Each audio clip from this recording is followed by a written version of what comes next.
Israel já iniciou o ataque terrestre ao Líbano e o mundo todo está em alerta, porque tudo agora pode acontecer, inclusive o pior.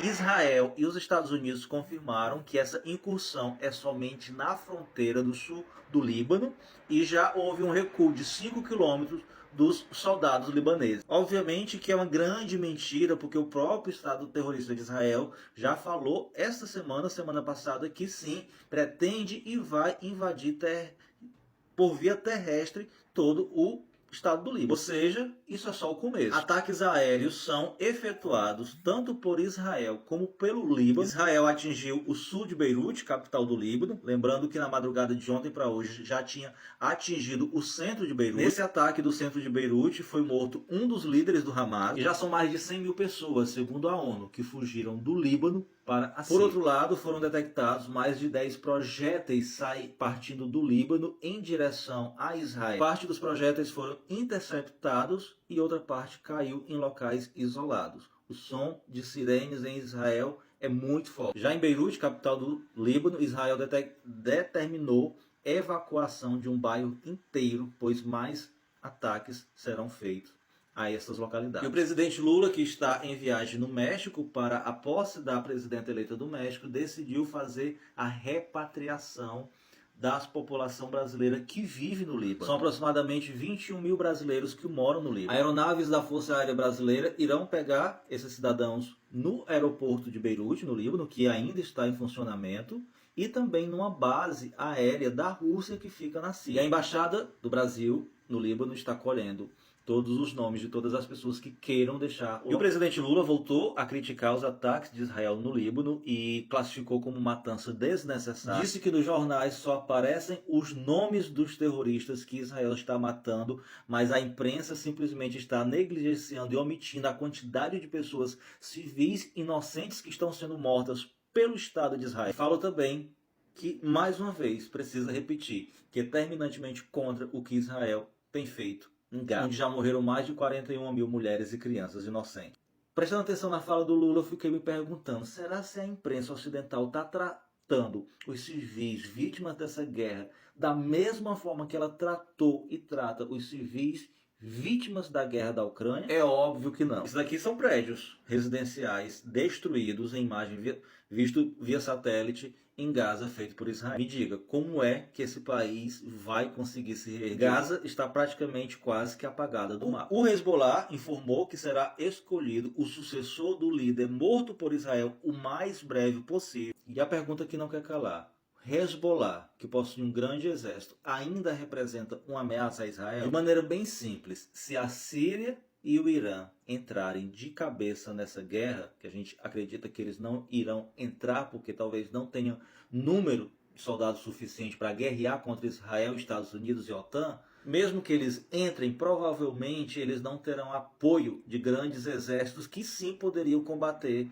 Israel, Estados Unidos e OTAN, que seria o exército da Rússia, o exército da China, o exército da Índia e da Coreia do Norte. Eu acredito que, além da limpeza étnica que Israel e os Estados Unidos querem fazer no Oriente, os Estados Unidos estão utilizando esses conflitos como um balão de ensaio para saber até onde ele pode ir num conflito de proporção global, até onde ele pode ir sem que haja a participação da Rússia e da China, que são quem de fato ameaça o império do Ocidente. Por mais que todos os cenários indiquem que essa guerra, infelizmente, já é uma guerra vencida por Israel, ainda é possível o pior aconteça.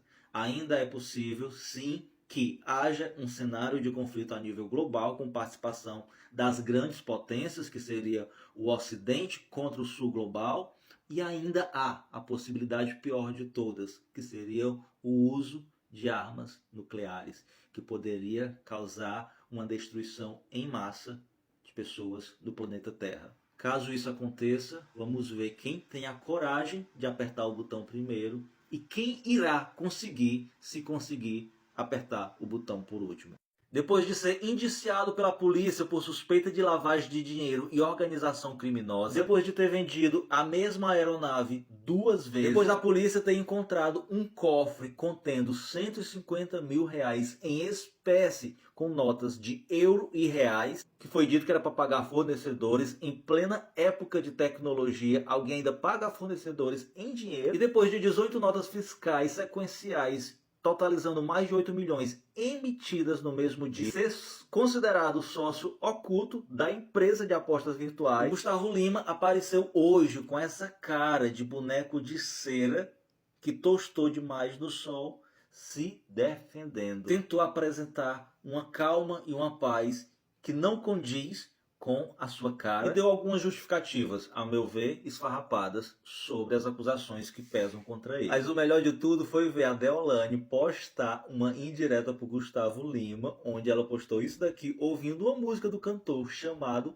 Ficha Limpa. Saindo da baixaria pro subterrâneo, a Tabata se defendeu da acusação que o Pablo Marçal lançou contra ela hoje de que ela seria talarica, que ela fez a ex do João Campos. Ela simplesmente tomou o João Campos da ex, que era uma noiva dele. Segundo o Pablo Marçal, ela negou isso, disse que o João Campos, inclusive, se relacionou com uma outra mulher antes de começar a se relacionar com a Tabata. E a Carmen Lúcia, em entrevista agora há pouco no Roda Viva, criticou aquela fala do Pablo Marçal de que mulher não vota em mulher. Ô Carmen Lúcia, sabe o que eu queria que você estivesse fazendo ao invés de estar dando entrevista no Roda Viva? Era estar proibindo a candidatura do Pablo Marçal, porque o homem cometeu e comete ainda crimes eleitorais à luz do dia, e você, como presidente da Justiça Eleitoral, não está fazendo nada. Enquanto o Pablo Marçal e o Ricardo Nunes disputam para saber quem mais decorou versículos bíblicos, o Guilherme Boulos lidera a pesquisa também nos votos espontâneos, que são aqueles votos que as pessoas, que o entrevistador simplesmente pergunta em quem você vai votar. E a pessoa logo de cara, 17% diz que vai votar no Boulos, enquanto 14% diz que vai votar no Marçal e 14% votará no Lula. E hoje o Lula deu uma resposta muito bem dada a uma entrevista a uma jornalista que o questionou por que ele não citou a Venezuela no discurso que ele fez na ONU. Ele simplesmente disse porque não era obrigado a nada. E a líder opositora da Venezuela, Maria Corina Machado, recebeu hoje um prêmio de 60 mil euros por sua luta em defesa dos direitos humanos. É muito estranho esse prêmio, porque, minha gente,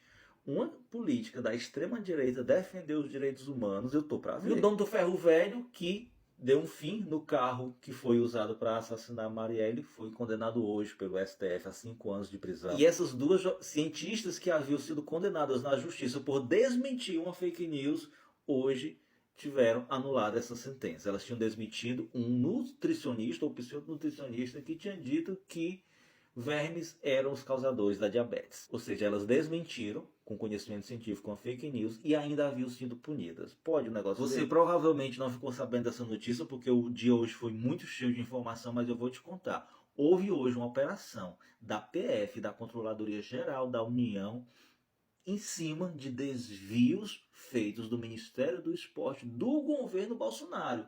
Desvios esses que podem chegar a mais de 10 milhões de reais entre 2019 e 2022. A PF cumpriu 13 mandados de busca e apreensão e determinou bloqueio de ativos financeiros de pessoas investigadas em valores que chegam a 180 milhões de reais. O esquema de desvio de dinheiro por meio de contratos fraudulentos envolveram 5 entidades, 4 de Belo Horizonte e uma de São Paulo, e tudo feito por um agente público que não teve o nome dele divulgado. E para fechar com chave de ouro, o nosso querido Camilo Santana, ministro da Educação, divulgou que será lançado em 2025 o Pé de Meia para universitários. Será nos mesmos moldes do programa Pé de Meia do ensino médio. Que maravilha, minha gente, que notícia maravilhosa. E o debate de hoje serviu apenas para consagrar de uma vez por todas a derrota do Pablo Marçal nesta eleição. E o grupo que irá derrotá-lo será o mesmo grupo que derrotou o Bolsonaro em 2022, as mulheres. Ele simplesmente teve a capacidade de dizer que a Tabata não ganharia a eleição porque mulher não vota em mulher. Mulher é inteligente. Ele acha realmente que, menosprezando a capacidade da Tabata como mulher, ele vai conseguir apoio e voto de outras mulheres? É isso, Brasil. O Guilherme Boulos disse que é muito triste ouvir isso de quem quer governar a maior cidade do Brasil. A Tabata acusou o Pablo de odiar as mulheres e lembrou a ele que a maior rejeição que ele sofre é no grupo das mulheres. Abre aspas para ela. As mulheres e o povo estão vendo. A única coisa que dispara nessa eleição é a sua rejeição. Segundo Datafolha, ele é rejeitado por 53% das mulheres. Vendo a loucura que ele fez, tentou reverter elogiando a Tabata e disse que convidaria ela para ser secretária de Educação do governo dele. Ela disse que rejeitaria tal convite e o chamou de palhaço. Outro tema de destaque nesse debate foi o uso da palavra de Deus pelo Pablo Marçal para tentar ganhar o voto dos cristãos. Ele citou o trecho da Bíblia que diz que todas as coisas cooperam para o bem daqueles que amam a Deus e são chamados segundo o seu propósito. O Ricardo Nunes disse para ele que essa coisa de querer falar de religião é muito ruim. Falou também para ele que ele postou uma mentira nas redes sociais de que um pastor de uma determinada denominação teria apoiado a candidatura dele e mostrou que esse tal pastor se pronunciou nas redes sociais dizendo que era mentira do Pablo Marçal. E a Tabata disse que prefere não usar sua fé como argumento político. Ela disse que a relação que ela tem com Deus é com Deus. É com a sua comunidade, com a sua igreja, e que não vai utilizar da sua religião para pedir voto. Uma jornalistazinha mequetrefe chamada Ana Luísa Albuquerque, ao invés de perguntar ao Boulos quais as propostas dele para São Paulo, veio questioná-lo sobre a Venezuela. E o Boulos deu uma resposta muito bem dada. Ele falou assim: alguém acha que quem sai cedo lá do Jardim São Paulo, a ocupação dele é a Venezuela ou é um ônibus lotado? Falou que já que para entrar na temática ideologia, por que não questiona o Ricardo Nunes por suas falas negacionistas em relação à vacina e à tentativa de golpe do 8 de janeiro? Já a jornalista Júlia Barbon questionou Pablo Marçal sobre as acusações de que Boulos seria um usuário de substâncias ilícitas e abre aspas para ela. Seus advogados negaram que o senhor tenha feito isso e que a expressão aspirador de pó se refere a algo que atrai lixo. Porque o senhor diz uma coisa para o eleitor e outra coisa para a justiça. Aí ele tentou sair pela tangente e acabou não respondendo a pergunta, dizendo que seu advogado se manifestou apenas de forma técnica. E imagens divulgadas do Serviço de Segurança, das câmeras de segurança do estúdio Flow, aliás, de onde foi realizado o debate do Flow, mostram o advogado do Pablo Marçal, juntamente com o Pablo Marçal, forçando a camisa rasgada do assessor do Pablo Marçal, que atingiu o marqueteiro do Nunes, para tentar provar uma legítima defesa, o que obviamente não existiu. Só para concluir, segundo pesquisa divulgada hoje pela Atlas Intel, o Boulos está em primeiro lugar com 29% dos votos contra 25% do Pablo e 22% do Nunes. E no segundo turno, o Pablo Marçal tanto perde para o Nunes como perde para o Boulos. Atenção, se você tem dinheiro para resgatar dessas empresas de apostas virtuais, você deve fazer isso imediatamente. Quem está dizendo isso não sou eu, é o ministro da Fazenda do governo. Vou te explicar os detalhes, mas compartilhe esse vídeo com o máximo de pessoas possíveis, tá? O ministro da Fazenda, em entrevista hoje à Rádio CBN, informou que cerca de 500 empresas de apostas virtuais não entraram com pedido de regulação no governo, ou seja, elas não querem trabalhar dentro da lei, e esses sites serão derrubados a partir da semana que vem. Disse que os apostadores que possuem dinheiro nessas empresas devem pedir restituição o quanto antes. Abre aspas para o ministro. Do mesmo jeito que o X saiu do ar, essas empresas devem sair também por falta de adequação à legislação aprovada pelo Congresso Nacional. Se você tem dinheiro em casa de aposta, peça a restituição. O ministro também falou que o governo está preparando o bloqueio dessas apostas feitas a partir de cartão de crédito e cartão do Bolsa Família. E o governo vai acompanhar cada CPF que faz essas apostas. Ele falou o seguinte, abre aspas novamente: quem aposta muito e ganha pouco está com dependência psicológica. Quem aposta pouco e ganha muito, geralmente está lavando dinheiro. Por que ele diz que as pessoas que apostam pouco e ganham muito estão lavando dinheiro? Porque essas empresas, minha gente, elas fazem isso já programado para as pessoas perderem dinheiro, só ganhar os donos da empresa. Então eles utilizam desses mesmos mecanismos para que os próprios donos das empresas ganhem dinheiro através das próprias bets dele, fazendo assim a lavagem do dinheiro que é ganho de maneira ilícita. Em relação à propaganda dessas empresas, ele disse que a publicidade delas está fora de controle e que irá se reunir com entidades do setor para tratar desse assunto. Lembrando que o governo Lula está trabalhando com muito esforço.